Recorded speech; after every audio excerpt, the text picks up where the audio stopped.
this is the gourd tool that my husband made for me to shape.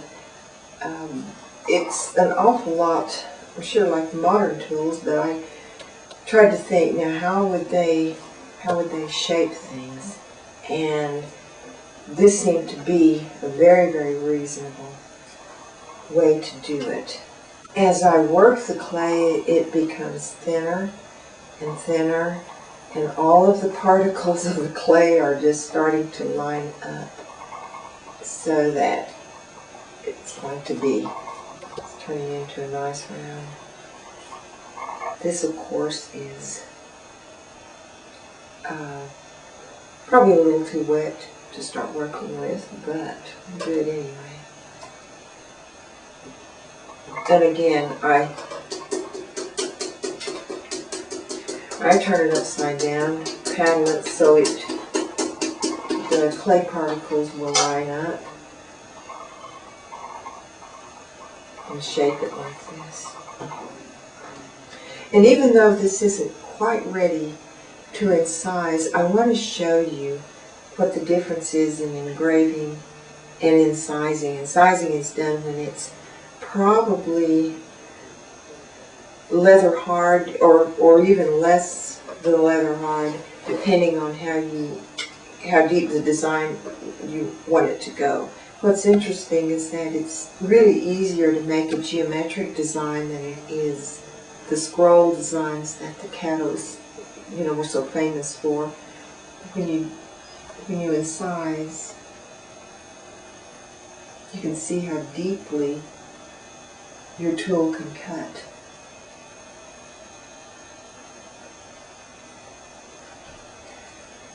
And the problem is the little particles that come off that you need to deal with. You can always smooth those out later. When you incise, the design is going to be necessarily bigger, and you won't be going into cross-hatching as much. You'll just be making deep cuts into the clay. And even though it is in a sense easier, it has a more dramatic effect. And any of the little particles there, even after you fire, if there's some of those little things, you can always sand them away or just scrape them away. This is a head pot.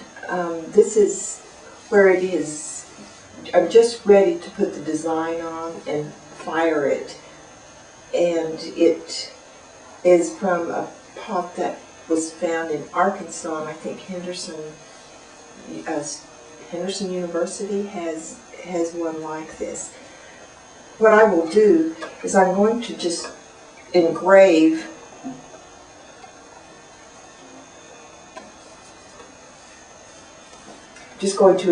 it like, start here. This is a bone. This is bone. It was made for me. The end was sharpened, and I have experimented with flint, but it's a little bit too sharp. And bone, although I continually have to sharpen it, is what will work best. This design has the circles that are really characteristic of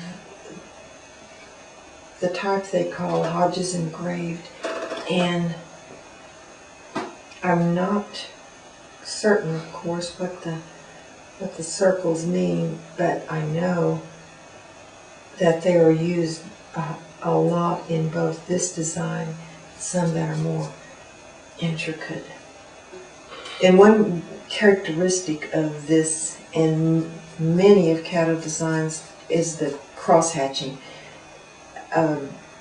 Instead of painting, they do engraving or incising and cross-hatching. And that seems to be the defining characteristic, particularly of this design. And I don't really, worry too much about making a mistake. And the main reason is because I'm doing replicas, and many of the things that they did is they weren't exactly lined up. When I first started doing this, I would just have everything just try to be as perfect as possible, and it really didn't even look as good as the ones that I would see that the old Caddos had made, where everything wasn't perfect, and yet it looked really good. And I think it might be something like Impressionism, where they're not laboring so much to be exact as they are to give an impression. I don't think that they measured. If they measured, they probably measured with their hands like this.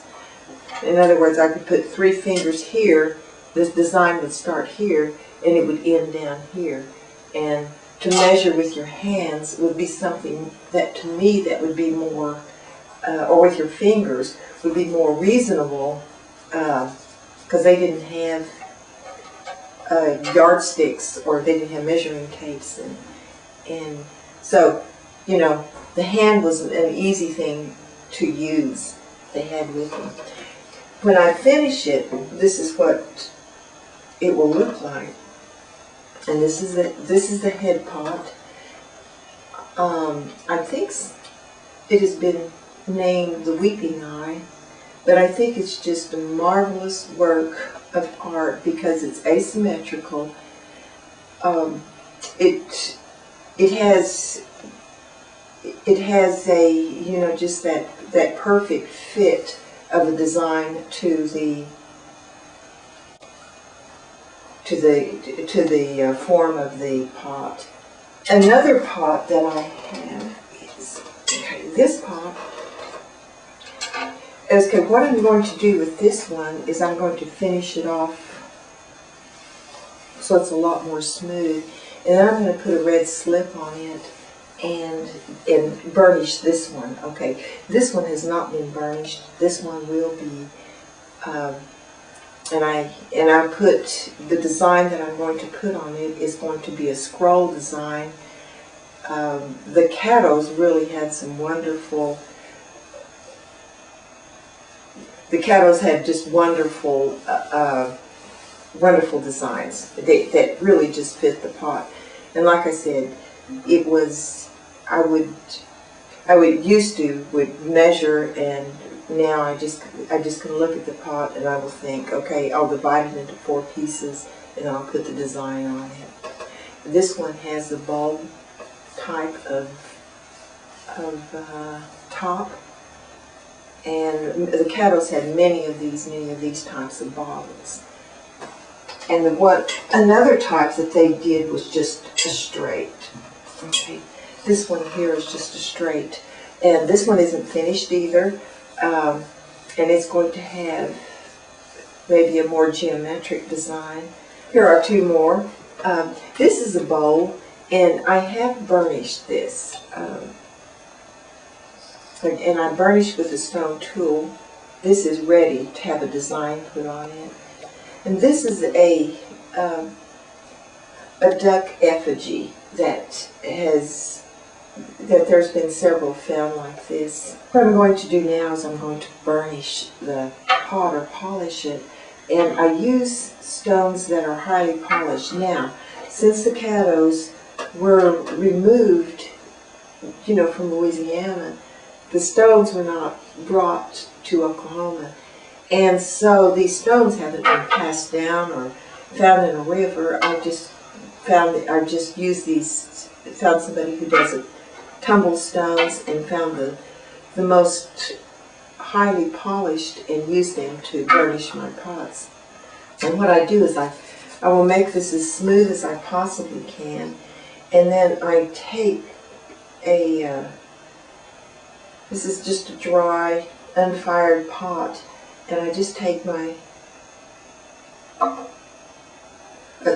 very fine wash of clay. It's not a slip, but it's more like a wash, and I will just paint the surface like this until it is just right.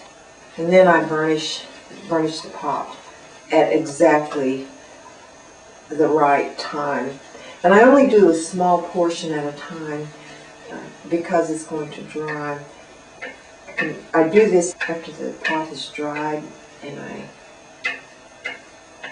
if you touch this, which I've let a lot of people, just to see how fine it is, it becomes very, very fine, becomes very, very polished. All of the clay particles are lined up and it's clinging to the pot. If I burnish it too much, it'll start to come off. If I don't burnish it enough, it won't be polished enough. So there's just the right time to do it.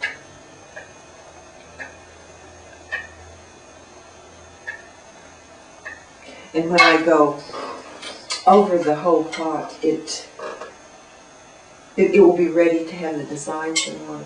And when I finish it, it will look like this surface. You can see the inside is not polished, but the outside is. This bottle will be the same color. And then I'm ready to put the design on. And once I put the design on, I'm ready to fire. And so as soon as I put this burnishing, I burnish the whole pot, then I'm ready to put the design on.